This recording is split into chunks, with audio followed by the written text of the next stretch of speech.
और सारी सृष्टि राग द्वेष में है। जिस भगवान को हम भजते हैं मुसलमान उसको भजने के लिए तैयार नहीं है, उसको द्वेष है। और जिस भगवान को मुसलमान भजता है उसको हम भजने के लिए तैयार नहीं, उससे जलन हमको है।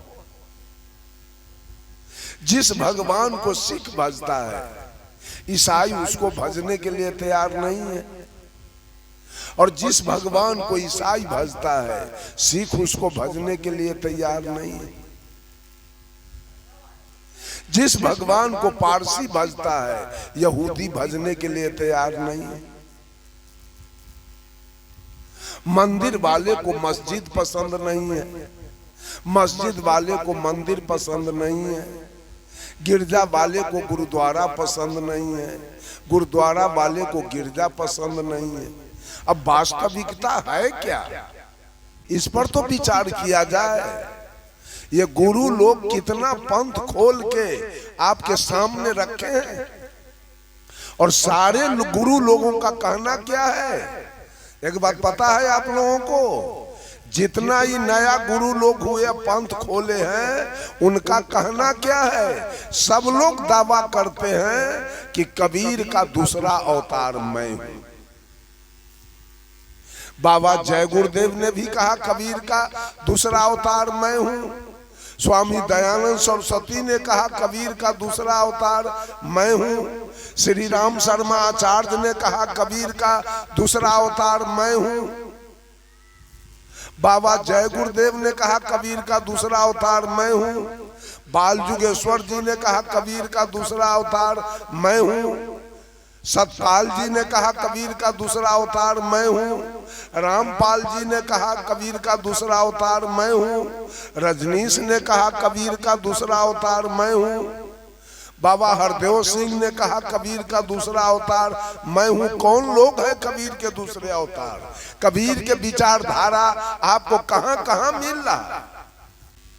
साहब का कबीर कहते हैं झगड़ा कौन फरियाएगा? जो इस झगड़ा का निराकरण करे, जो इस झगड़ा का समाधान करे, जो इस झगड़ा का फैसला करे, जो इस झगड़ा का निर्णय करे, वही निर्वाण होगा, वही सदगुरु होगा, वही परम ब्रह्म परमेश्वर होगा, वही फादर ऑफ नेशन होगा। आज जो आत्मा है जब निम्न कर्म करते हैं तो आत्मा है, और सारे उच्च कर्म पर आएंगे तो यही आत्मा परमात्मा। इसी में परम शब्द की डिग्री। आज लोग परमात्मा को आकाश में खोज रहा है, खोजते खोजते पीढ़ी दर पीढ़ी खत्म हो गया। ईमानदारी से बोलिए किसी को मिला है? झूठ नहीं बोलिएगा, मिला है, मिला परमात्मा, लेकिन हम लोगों को मिल चुका है। गुरु ने बता दिया परमात्मा की सत्ता कहां बैठा है। बंधुओं जरा इस पर विचार किया जाए, परमात्मा पर। इस शब्द की साहब कबीर ने कहा ब्रह्म बरा की जहां से आया, इस बात को लोग मानने के लिए तैयार नहीं हुआ, और सदगुरु कबीर को घेर लिया चारों तरफ से। ए कबीर, आपकी बात नहीं मानी जाएगी। वेद में लिखा है कि परमात्मा की सत्ता एक है परोक्ष में इस आकाश में, जिसके कृपा से सारी सृष्टि चल रही है। तो साहब कबीर ने दूसरा शंका रख दिया, वेद बरा की जिन उपजाया। बोलिए वेद बरा की वेद बनाने वाला बड़ा? बनाने वाला तो यही है। अभी जो बात लिख दिया उस सब को हम लोग मानते चले जाए तो रामायण में लिखे गोस्वामी जी, मास दिवस का दिवस भा इमर मन जान को, रथ समेत रवि ठाके निशा कवन विधि होई।